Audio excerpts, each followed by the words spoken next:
यह चैनल केवल मनोरंजन के लिए है। हम किसी भी तरह के अंधविश्वास को बढ़ावा नहीं देते। टूटते सपने और बदलता प्यार। प्रीति और अंकित की शादी को 5 साल हो चुके थे। दिल्ली के एक मध्यम वर्गीय इलाके में उनका छोटा सा परिवार, प्रीति, अंकित और उनकी 3 साल की बेटी अनन्या। बाहर से देखने में सब कुछ सामान्य लगता था, लेकिन अंदर ही अंदर प्रीति का दिल टूट रहा था। अंकित एक प्राइवेट कंपनी में मैनेजर थे। उनका सारा ध्यान सिर्फ काम और करियर पर था। प्रीति के लिए वक्त निकालना तो दूर, वह उसकी भावनाओं को समझने की कोशिश तक नहीं करते थे। एक शाम जब अंकित ऑफिस से लौटे तो प्रीति ने उनसे कहा, आज हमारी शादी की सालगिरह है, क्या आपको याद है? अंकित ने बिना देखे ही जवाब दिया, हाँ, याद है। तुम खाना लगा दो, मुझे अभी एक जरूरी मीटिंग के लिए तैयार होना है। प्रीति की आंखों में आंसू आ गए। पर आज हम बाहर डिनर करने जाने वाले थे। आपने वादा किया था। वादा? अंकित ने कड़क आवाज में कहा, तुम्हें पता है आज मेरी प्रमोशन की मीटिंग है। तुम्हारी शादी की सालगिरह हर साल आएगी, लेकिन यह मौका हाथ से निकल गया तो फिर नहीं मिलेगा। यह कहकर अंकित ने जल्दी जल्दी खाना खाया और कमरे में चले गए। प्रीति रसोई में ही खड़ी खड़ी रोने लगी। उसकी बेटी अनन्या ने उसे रोते देखा तो वह भी रोने लगी। अगले दिन प्रीति ने अपनी सहेली रितु को फोन किया। रितु, मैं यह शादी और नहीं संभाल पा रही। अंकित मुझे एक पल के लिए भी वक्त नहीं देते। रितु ने समझाया, प्रीति तुम धैर्य रखो, सभी पुरुष ऐसे ही होते हैं। उन्हें लगता है कि पैसा कमाना ही उनकी जिम्मेदारी है। लेकिन प्रीति का दिल नहीं माना। वह जानती थी कि यह सिर्फ पैसे की बात नहीं थी। अंकित उससे प्यार ही नहीं करते थे। शादी के बाद से ही उनका रवैया ऐसा था।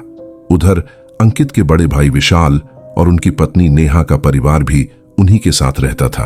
विशाल और नेहा की शादी को 10 साल हो चुके थे, लेकिन उनका प्यार आज भी वैसा ही था जैसा पहले दिन था। एक दिन जब प्रीति नेहा के कमरे में गई तो उसने देखा कि विशाल नेहा के लिए फूल लेकर आए हैं। नेहा ने खुश होकर उन्हें गले लगा लिया। प्रीति की आंखों में आंसू आ गए। वह चुपचाप वहां से चली गई। उसे यह देखकर बहुत दुख हुआ कि उसके जीवन में तो पति का प्यार ही नहीं है। उसी शाम जब अंकित ऑफिस से लौटे तो प्रीति ने हिम्मत करके कहा, आज विशाल भैया ने नेहा भाभी के लिए फूल लाए थे, क्या आप?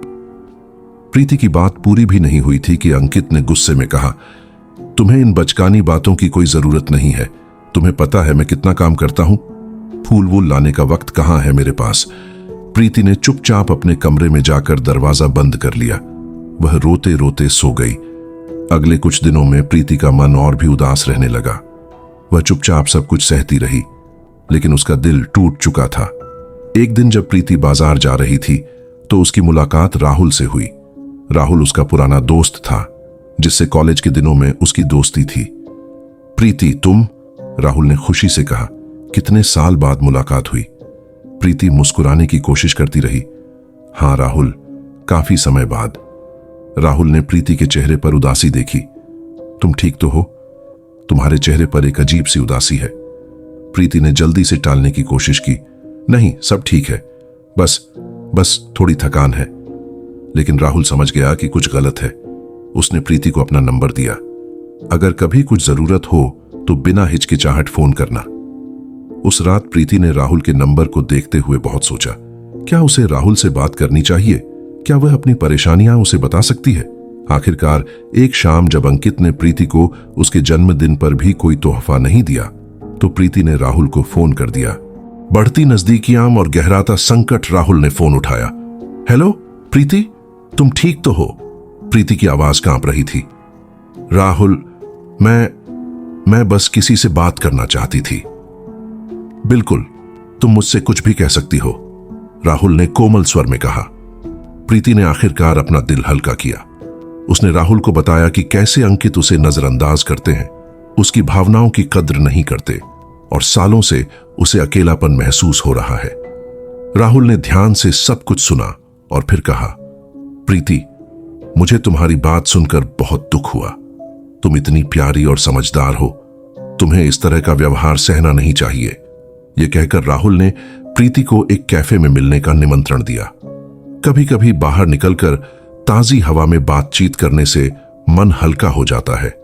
प्रीति ने हिचकिचाते हुए हां कह दी।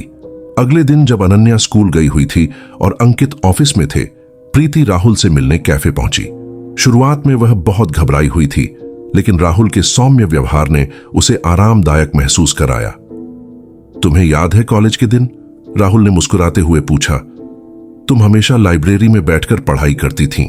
मैं तुमसे बात करने के लिए बहाना ढूंढता रहता था। प्रीति को पुराने दिन याद आए और वह पहली बार महीनों के बाद सच्ची मुस्कान से हंसी। हाँ, और तुम हमेशा मेरी नोटबुक लेकर भाग जाते थे ताकि मुझे तुम्हारे पीछे आना पड़े। दोनों ने कॉलेज के दिनों की कई यादें ताजा की। प्रीति को लगा जैसे वह सालों बाद फिर से जी रही है। उसने महसूस किया कि कितने समय से उसने खुद के लिए, अपनी खुशी के लिए कुछ नहीं किया था। इस बीच अंकित को ऑफिस में एक बड़ी प्रोजेक्ट की जिम्मेदारी मिली थी।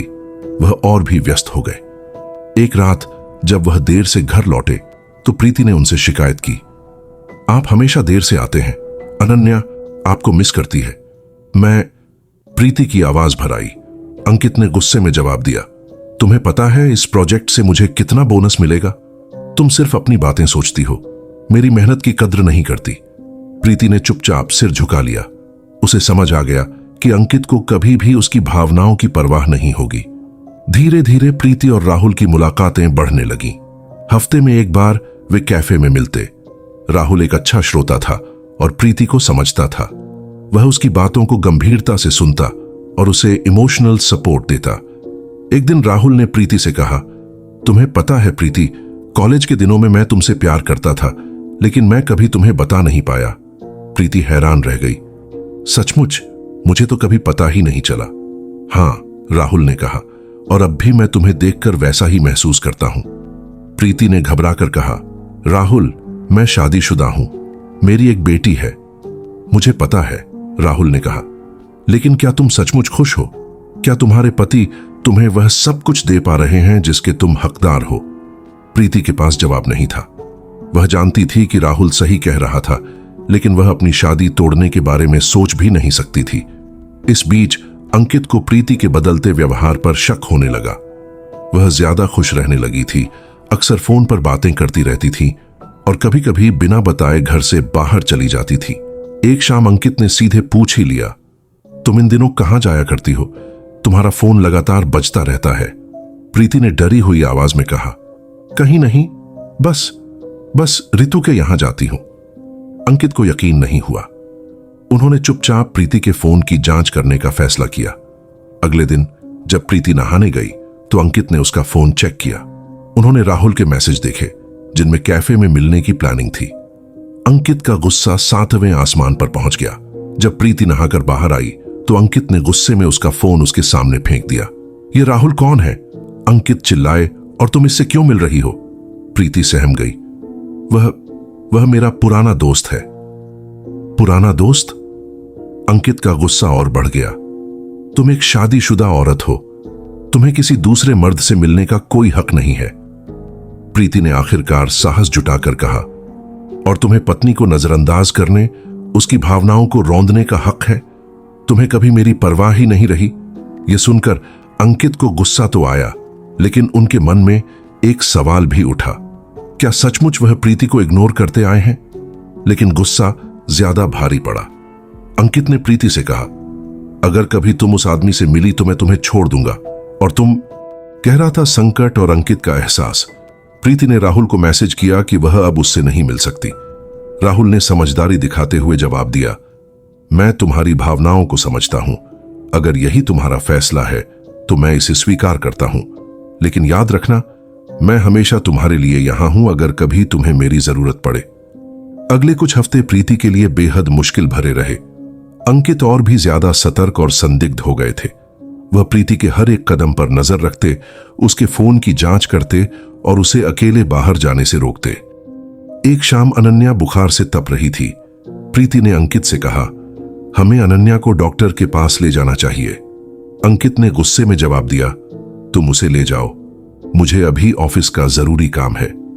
प्रीति की आंखों में आंसू आ गए। पर अनन्या की तबीयत बहुत खराब है, उसे तेज बुखार है। तो क्या हुआ? अंकित ने बेरुखी से कहा, तुम उसे हॉस्पिटल ले जाओ, मैं बाद में आ जाऊंगा।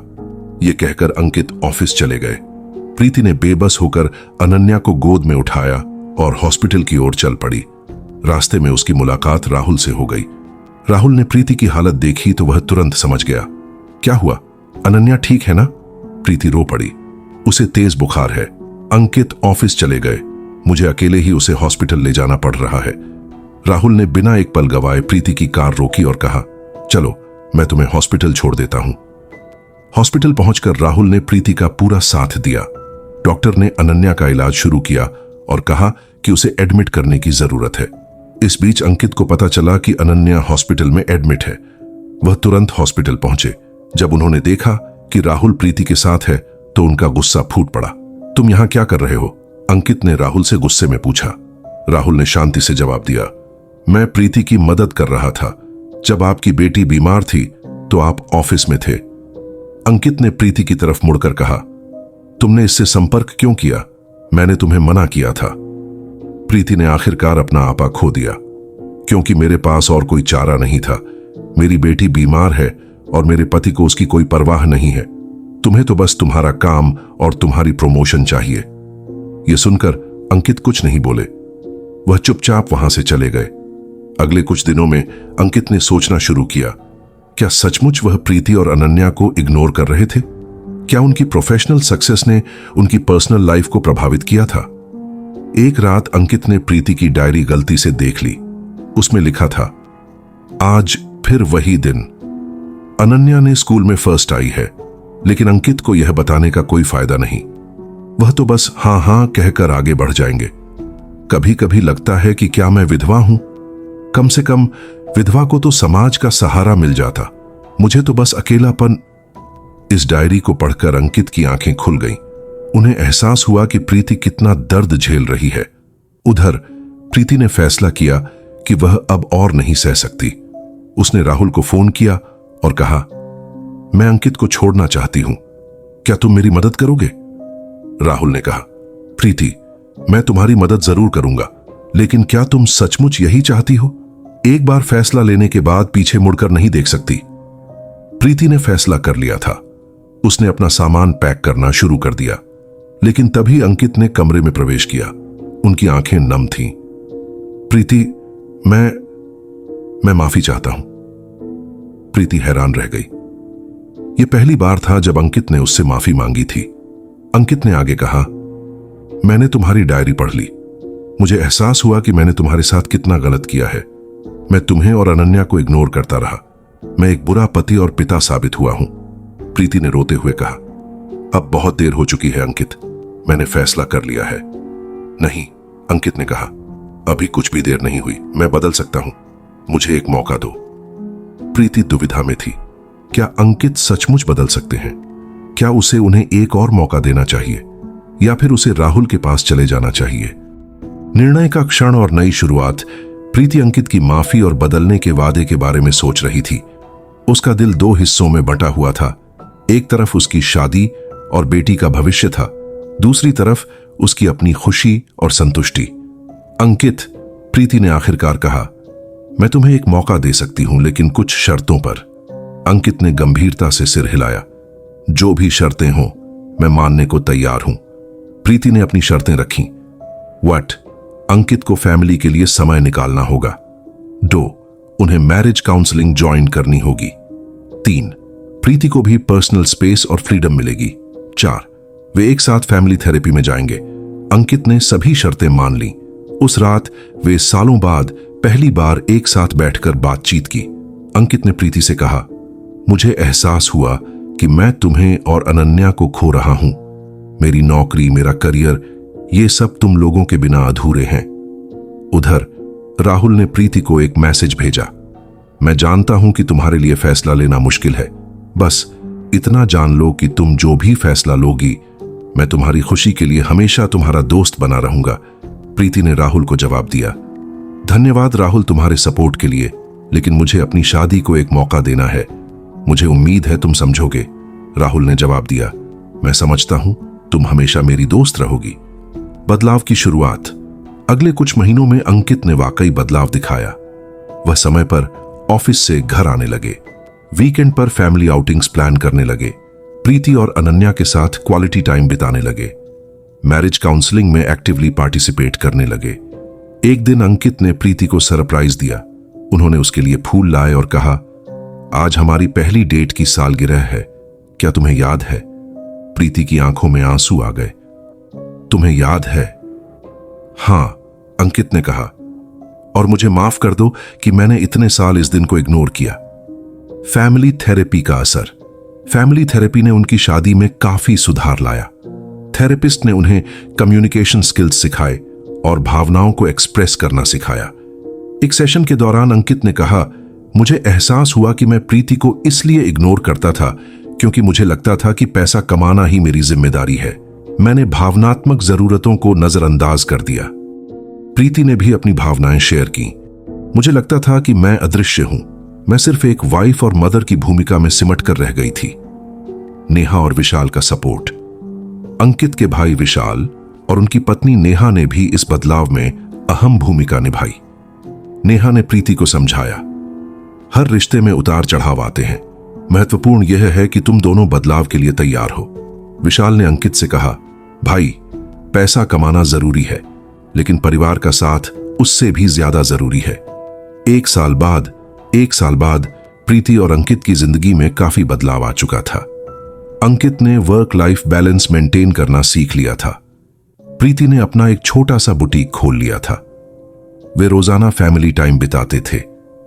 अनन्या अब खुश और एक्टिव बच्ची बन गई थी। एक दिन प्रीति ने अंकित से कहा, मुझे राहुल से मिलना है, मैं चाहती हूं कि तुम भी साथ चलो।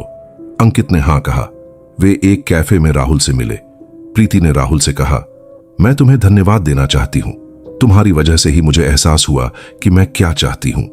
राहुल मुस्कुराया, मैं बस तुम्हारी खुशी चाहता हूं और मैं देख रहा हूं कि तुम खुश हो। अंकित ने राहुल से हाथ मिलाया।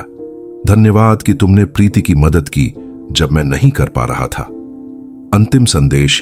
प्रीति और अंकित की कहानी हमें सिखाती है कि रिश्तों में कम्युनिकेशन सबसे जरूरी है। अगर दोनों पार्टनर्स कोशिश करें तो कोई भी रिश्ता बचाया जा सकता है। बाहरी लोगों से सहारा लेना गलत नहीं है, लेकिन अंतिम फैसला हमेशा अपने दिल की सुननी चाहिए। प्यार और विश्वास हर रिश्ते की नींव है। आज प्रीति और अंकित की शादी को 7 साल हो चुके हैं और वे पहले से कहीं ज्यादा खुश हैं। उन्होंने सीख लिया है कि प्यार को नजरअंदाज करने से वह मर जाता है, लेकिन उसे संभालने और निभाने से वह और भी खिल उठता है। प्यार को पाना आसान है, लेकिन उसे संभाल कर रखना सबसे बड़ी कला है।